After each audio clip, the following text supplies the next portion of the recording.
Hello दोस्तों, आपका अपने चैनल किड्स ब्रेनी बीज में स्वागत करती हूँ।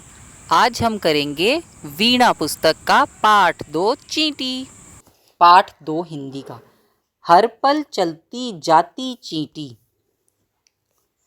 हर पल चींटी चलती जाती है, मेहनत करती है, ठीक है। श्रम का राग सुनाती चींटी। श्रम मतलब मेहनत, मेहनत का राग सुनाती मतलब चींटी को देख के हमें पता चलता है कि कैसे वो मेहनत करती है। कड़ी धूप हो या हो वर्षा, मतलब या तो चाहे कड़ी धूप हो, बहुत तेज धूप है, या बारिश भी हो रही है, दाना चुनकर लाती चींटी। अपने लिए दाना चुनकर तो लाती है, खाना खाने के लिए वो फिर भी मेहनत करती है। वो ये नहीं देखती कि मौसम कैसा है, चाहे धूप है चाहे बारिश है, फिर भी वो मेहनत करके अपने लिए दाना चुनकर लाती है।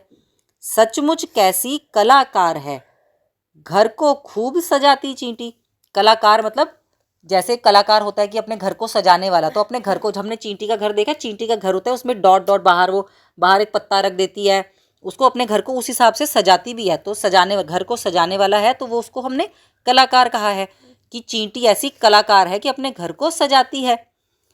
छोटा तन पर बड़े इरादे। छोटा तन मतलब छोटी सी होती है, इतनी छोटी सी होती है चींटी, लेकिन इसके इरादे बहुत बड़े होते हैं। इरादे मतलब कुछ करने की हिम्मत, कि मैं ये कर सकती हूँ। नहीं कभी घबराती चींटी, लेकिन किसी काम में चींटी घबराती नहीं। नन्हे नन्हे पैर बढ़ाकर, ये छोटे छोटे पैर देखो, इसके छोटे छोटे पैरों से ऐसी मेहनत करती है ना। नन्हे नन्हे पैर बढ़ाकर पर्वत पर चढ़ जाती चींटी। पर्वत मतलब पहाड़, पहाड़ों पर तक चढ़ जाती है अपने छोटे छोटे पैरों से चींटी, ठीक है। पर्वत मतलब पहाड़। काम बड़े करके दिखलाती, काम बड़े बड़े काम करके दिखलाती है कि कहाँ कहाँ तक पहुँच जाती है, ठीक है। जहाँ कहीं अड़ जाती चींटी, अड़ जाना मतलब अगर कोई चीज़ ठान ले कि मैं ये करके रहूँगी, आज मैं वहाँ चढ़ के रहूँगी, पहुँच के रहूँगी, ये काम पूरा करके रहूँगी, तो वो काम करके ही दिखाती है। ऐसे इसके इरादे होते हैं चींटी के। मेहनत ही पूजा है प्रभु की, हमको यह सिखाती चींटी। कि भगवान की, अगर हमें भगवान की पूजा करनी है तो हमें सच्ची मेहनत से अपना काम करना चाहिए। ये हमें इस चींटी से सीख मिलती है। क्या सीख मिलती है? कि मेहनत ही पूजा है प्रभु की, कि हम मेहनत करते हैं वही भगवान की पूजा है, हमें अलग से पूजा करने की ज़रूरत नहीं है। ये सीख हमें कौन देता है? चींटी देती है, ठीक है। हाँ बच्चों, अभी हमने चींटी के बारे में पढ़ा। चलिए अब हम थोड़ी सी बातचीत करते हैं। इसमें पहला आपसे पूछा जा रहा है, आपने अपने आसपास घर या विद्यालय, विद्यालय मतलब स्कूल में कौन कौन से जीव जंतु देखे हैं? जैसे आपने, जैसे चींटी होती है, ये एक जंतु है, ठीक है। तो चींटी जैसे आपने अपने घर के आसपास या स्कूल में, घर पर या प्लेग्राउंड में कहीं भी कोई जीव जंतु देखा हो तो आपको उसका नाम बताना है। कुछ जंतुओं के नाम मैं आपको बताती हूँ, जैसे कि छिपकली, बिच्छू, गिरगिट, घोंघा, कनखजूरा और या फिर मकड़ी, ठीक है। ये कुछ ऐसे जीव जंतु हैं जो हमें आम तौर पर देखने को मिल जाते हैं। छिपकली हमें घरों में भी देखने को मिल जाती है और स्कूलों में भी देखने को मिलती है, पार्क्स में भी होती है, ठीक है। तो ये कुछ ऐसे जीव जंतु हैं। अगला प्रश्न, आपने सबसे छोटा कीट देखा और कहाँ देखा है? सबसे छोटा कौन सा कीट देखा है आपने? जैसे चींटी होती है, बहुत छोटी चींटी भी होती है, लाल कलर की, है ना। एक मोटी चींटी, बड़ी चींटी होती है, ठीक है। तो वो बड़ी चींटी, सबसे छोटे जंतु की बात हो रही है कि आपने सबसे छोटा जंतु कहाँ देखा है।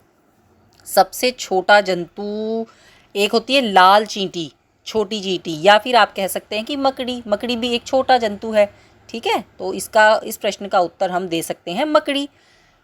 आपने चींटी के अतिरिक्त और कौन कौन से श्रम करने वाले जीव देखे? अब जैसे चींटी हमें पता है ना, इतनी मेहनत करती है, अपना दाना चुनकर लाती है, अपने घर को सजाती है, कितना काम करती है। तो ऐसे ही कोई और जंतु जो मेहनत करके खाता है, जैसे अपनी, जैसे कि आप मकड़ी, मकड़ी क्या करती है?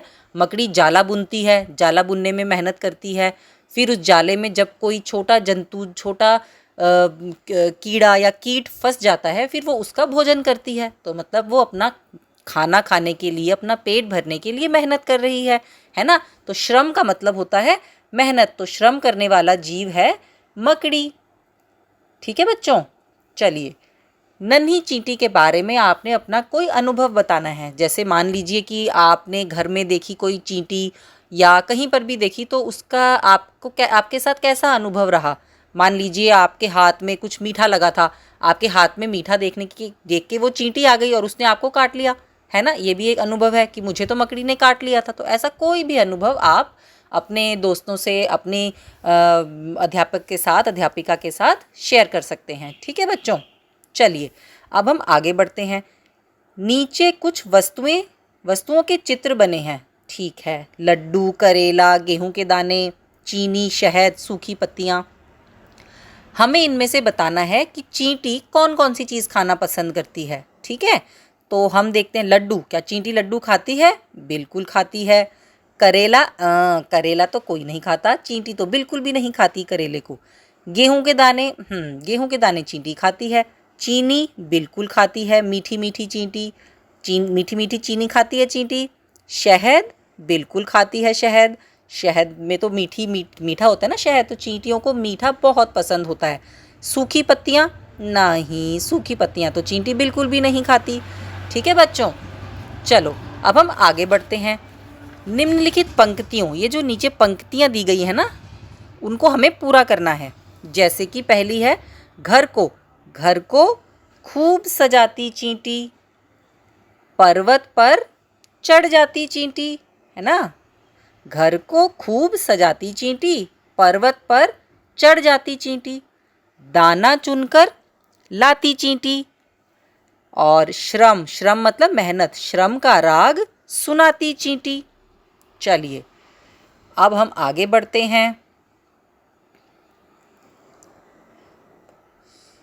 कविता के अनुसार चींटी हमको क्या क्या करना सिखाती है, लिख कर बताइए। क्या क्या लिखा है हमने? एक दिया है इन्होंने, कभी ना घबराना। पहला होगा दाना चुनकर लाती चींटी, दाना चुनकर लाती। ठीक है, दाना चुनकर लाना। और पर्वत पर चढ़ जाना, कभी ना घबराना, और घर को सजाना। तो ऐसे ही है अगला क्वेश्चन, देखो कविता में चींटी को क्या क्या कहा गया है। कलाकार कहा गया है, ठीक है, दाना चुनकर लाने वाला कहा गया है, कभी ना घबराने वाला कहा गया है, और घर को सजाने वाला कहा गया है। चींटी शब्द कविता में कितनी बार आया है? कितनी बार आया है चींटी शब्द? तो चींटी शब्द कविता में कितनी बार आया है, इन्हें गिनिए और उतनी चींटियां बनाकर पंक्ति को पूरा कीजिए। उतनी चींटियां बनानी है हमने, ठीक है। तो सबसे पहले हम गिनेंगे कि चींटी कितनी बार आया है कविता में। तो हर पल चलती जाती चींटी, एक बार चींटी, ठीक है, दो बार चींटी, 3, 4, 5, 6, 7, 8। चींटी शब्द आया है 8 बार। तो हमने क्या करना है, यहाँ पर 8 बार चींटी का चित्र बनाना है। 8 बार चींटी का चित्र बनाना है। ये आइए अब हम चींटी की इस कविता को आगे बढ़ाते हैं।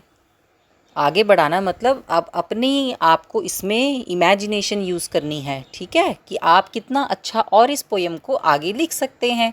चलिए, चीनी का दाना दिख जाए उसको लेने जाती चींटी। आगे की हम इसमें क्या लाइन बना सकते हैं? चलिए हम लिखते हैं, खुशी खुशी से दाना खाकर आगे बढ़ती जाती चींटी। ठीक है, हम इस कविता को आगे बढ़ाएंगे, खुशी खुशी से दाना खाकर आगे बढ़ती जाती चींटी। ठीक है, चलिए अब हम करेंगे शब्दों की तुकबंदी। तुकबंदी का मतलब होता है उसको आगे राइम में बोलना। ठीक है, चलिए शुरू करते हैं।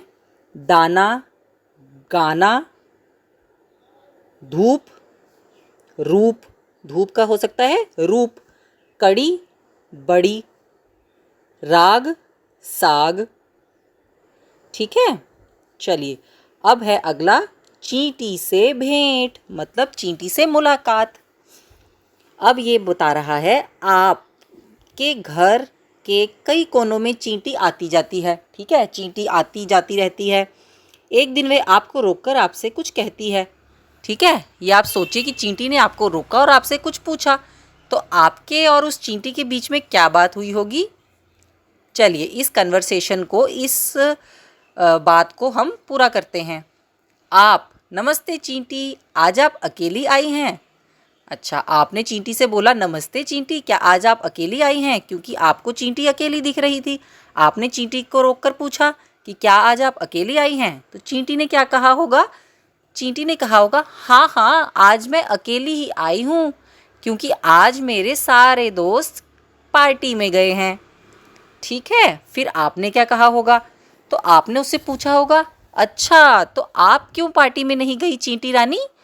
तो चींटी ने क्या जवाब दिया होगा। चींटी ने कहा होगा, क्योंकि मुझे तुमसे मिलने आना था, तुम्हारे साथ खेलना था, इसीलिए मैं पार्टी में नहीं गई। ठीक है, तो ऐसी कोई भी कन्वर्सेशन, कोई भी बातचीत आप यहाँ पर लिख सकते हैं। चलिए दोस्तों, मैं मिलती हूँ आपसे अगली वीडियो में। तब तक आप वीडियो को लाइक करके चैनल सब्सक्राइब कर दीजिए।